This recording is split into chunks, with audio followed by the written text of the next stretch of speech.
वंदेऽहं श्रीगुरु श्रीयुतपदकमलं श्रीगुरून् वैष्णवांश्च श्रीरूपं साग्रजातं सहगण रघुनाथान्वितं तं सजीवं साद्वैतं सावधूतं परिजनसहितं कृष्णचैतन्यदेवं श्रीराधाकृष्णपादान् सहगण ललिता श्रीविशाखान्वितांश्च नमो विष्णुपादाय भगवते प्रियात्मने भक्ति केवल पृष्ठाय गुरुवर्गोनुगामिने भक्ति सुंदर सन्यासी नामिने भक्ति रूपिणे गौड़ी ও শাস্ত্র গৌরাঙ্গ খ্যাতি প্রকাশ কীর্তয়ে।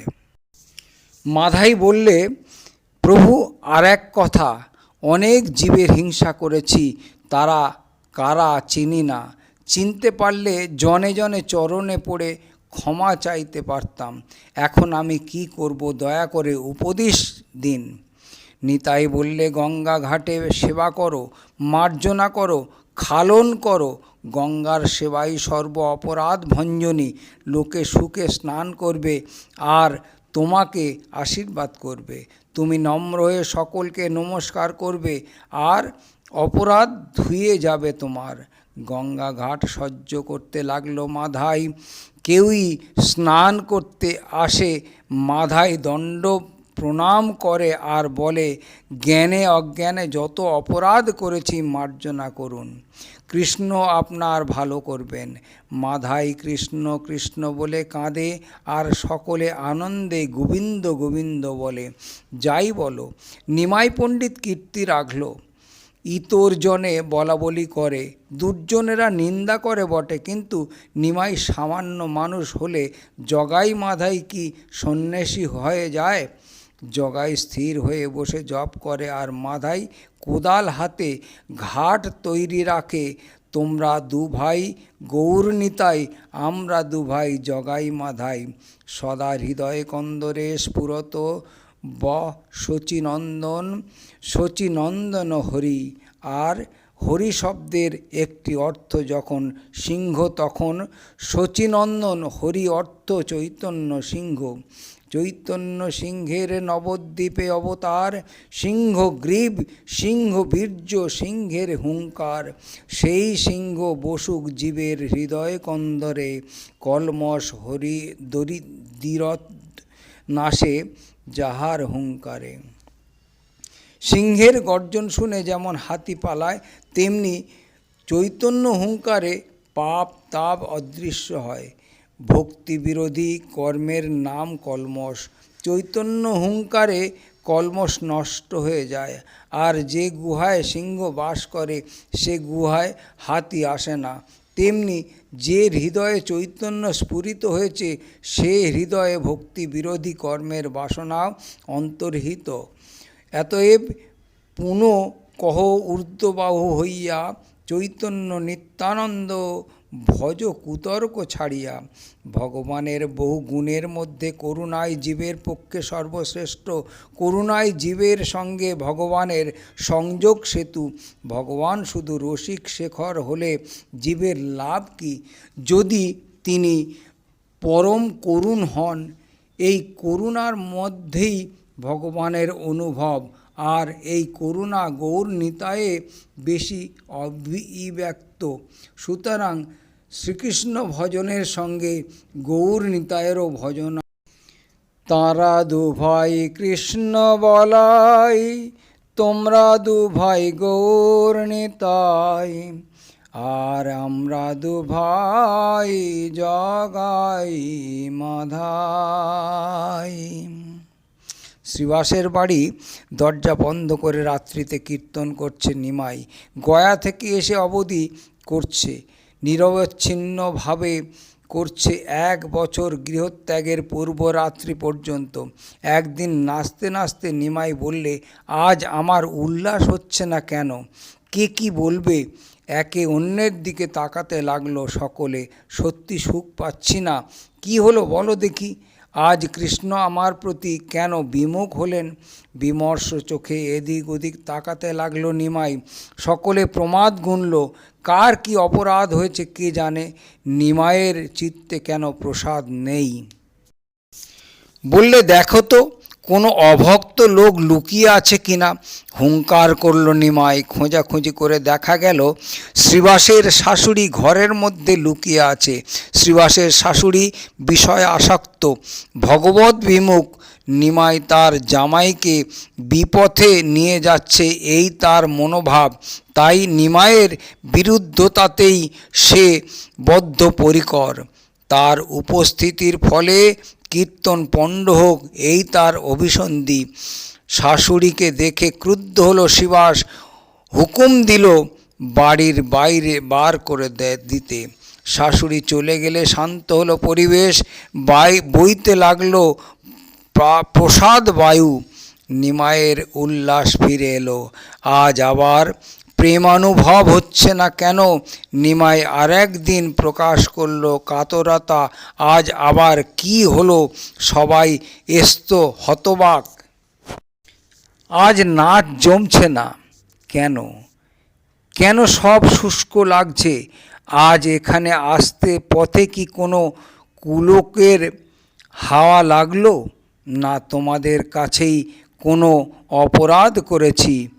আমাদের কাছে আবার তোমার কোন অপরাধ? অসহায়ের মতো চেয়ে রইল সকলে। আমার প্রাণ যায়, শিগগির আমাকে প্রেম দাও। নিমাইয়ের কণ্ঠে করুণতর আরতি। প্রেম ছাড়া প্রাণ আর বাঁচে না। ভক্তই ভক্তিরসের আস্বাদক, আর ভক্তের হৃদয়েই ভক্তিরস আস্বাদনীয়। সে কি রকম ভক্ত? ভক্তি নিধুরত দোষ সাধন ভক্তিতে, আর চিত্ত মালিন্য তিরোহিত হয়েছে। সে কি রকম ভক্ত? যে রসিক অসঙ্গ রঙ্গী রসজ্ঞ ভক্ত সঙ্গে যে সুখাবস্থ গোবিন্দ পাদপদ্মই যার জীবনীভূত। মলিনতা দূর হলে কি হবে? চিত্তে জাগবে প্রসন্ন ঔজ্জ্বল্য। আর চিত্ত প্রসন্ন আর ঔজ্জ্বল্য হলেই প্রৌঢ়ানন্দ চমৎকার কাষ্ঠার আবির্ভাব। চিত্ত অপ্রসন্ন কখন? যখন তৃপ্তির অপ্রতুল তৃপ্তির অভাব। কখন? যখন বাসনার অপূরণ। বাসনার তৃপ্তির জন্যে জীব মায়িক আনন্দ খুঁজে বেড়াচ্ছে, কিন্তু সে আনন্দে কি আকাঙ্ক্ষার তৃপ্তি হচ্ছে? আকাঙ্ক্ষা নিত্য মায়িক, আনন্দ অস্থায়ী। নিত্য আকাঙ্ক্ষার জন্যে নিত্য আনন্দ কোথায়? নিত্য যেখানে আলোকেরা পিপাসা, আর যেখানে সূর্য শাশ্বত, সেখানে মায়া মেঘের আবরণটি সরিয়ে ফেললেই অসীম বিমল উদ্ভাস। ক্ষুধা না থাকলে ভোজন কি? আকাঙ্ক্ষা না থাকলে আনন্দ কি?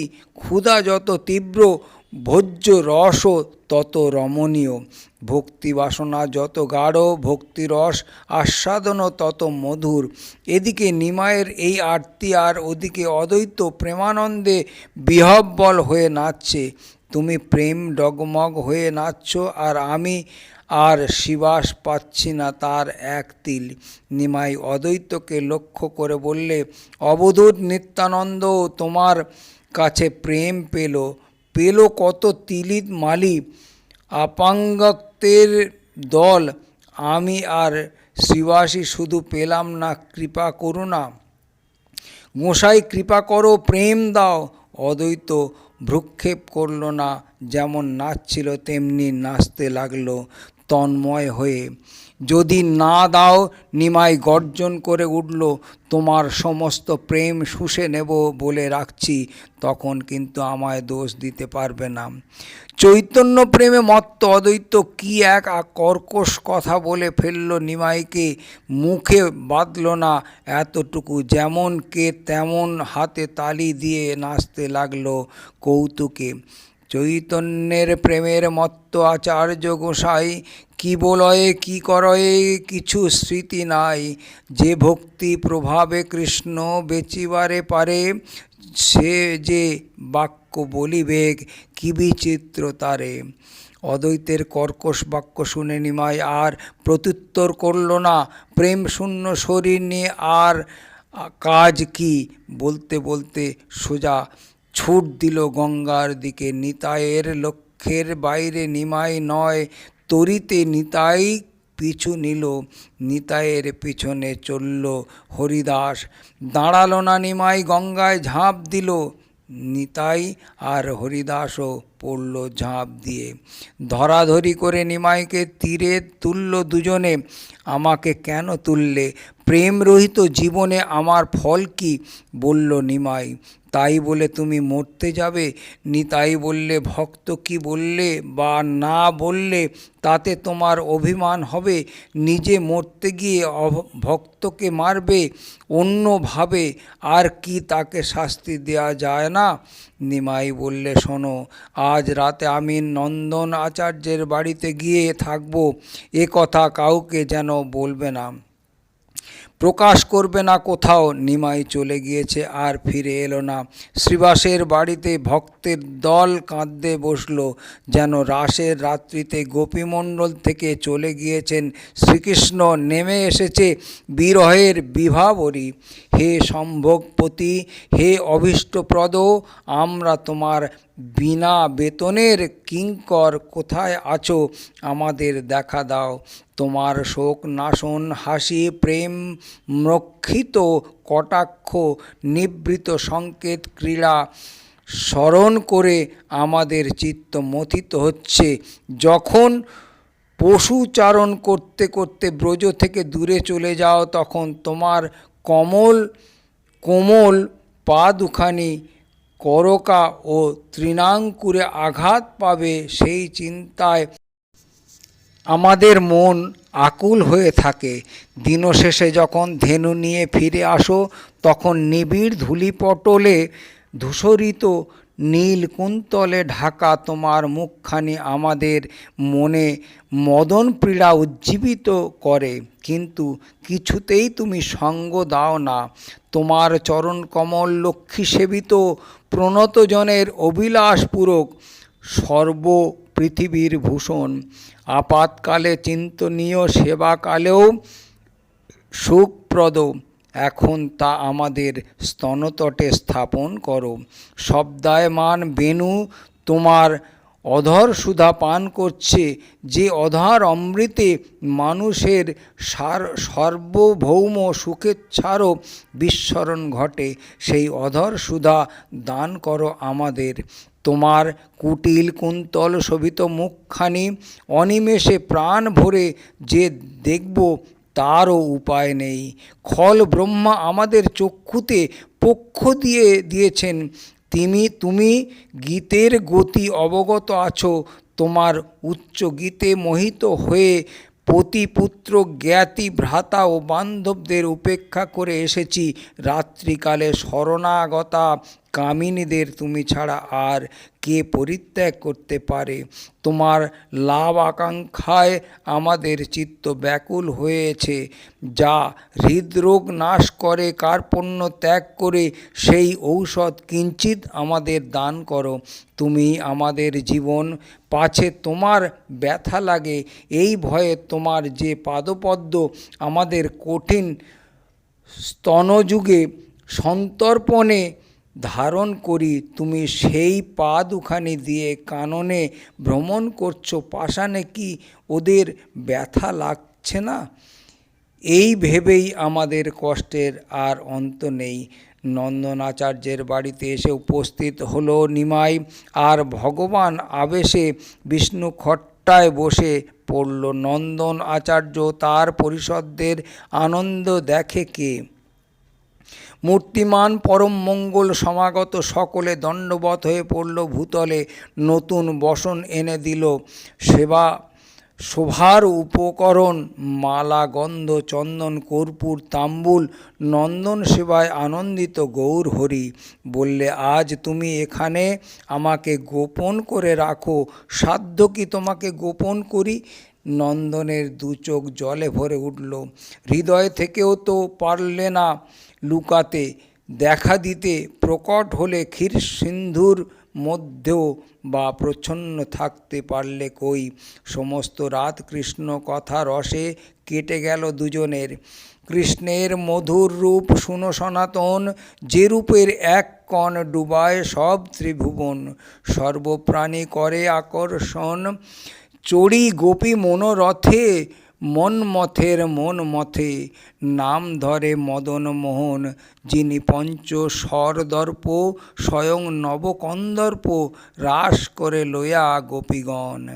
কাম জিয়ই রাসলীলার তাৎপর্য, সম্মোহন মাদন শোষণ তাপন ও স্তম্ভন, এই পাঁচ ইন্দ্রিয়ার্থ যার পাঁচ স্বর, সেই মদনের গর্ব খর্ব হয়েছে কৃষ্ণকে দেখে। স্বয়ং মদনই সম্মোহিত, অকৈতব নির্মল প্রেমের রথেই কৃষ্ণের আহরণ। আর গোপীরা নির্মলতার স্বচ্ছন্দ স্রোতস্বিনী ছাড়া আর কি। নন্দনকে নিমাই বললে, যাও একাকী শ্রীবাসকে আমার কাছে নিয়ে এসো। নন্দন নিজে গিয়ে শ্রীবাসকে নিয়ে এলো। আচার্য কেমন আছে বলো জিজ্ঞেস করল নিমাই। শ্রীবাস কাঁদতে লাগলো, বললে, উপবাস করে পড়ে আছে, যেমন অপরাধ তেমনি দণ্ড পেয়েছে, এবার তাকে কৃপা করুন। চলো আচার্যের বাড়ি চলো। আচার্যের বাড়ি গিয়ে দেখল আচার্য কাষ্ঠবৎ পড়ে আছে মাটিতে। ওঠো বললে নিমাই, দেখো আমি বিশ্বম্বর এসেছি তোমার কাছে। আজকে এই পর্যন্ত। পরবর্তী ধারাবাহিক গৌর কথা লীলা পরবর্তী ভিডিওতে আস্বাদন করুন।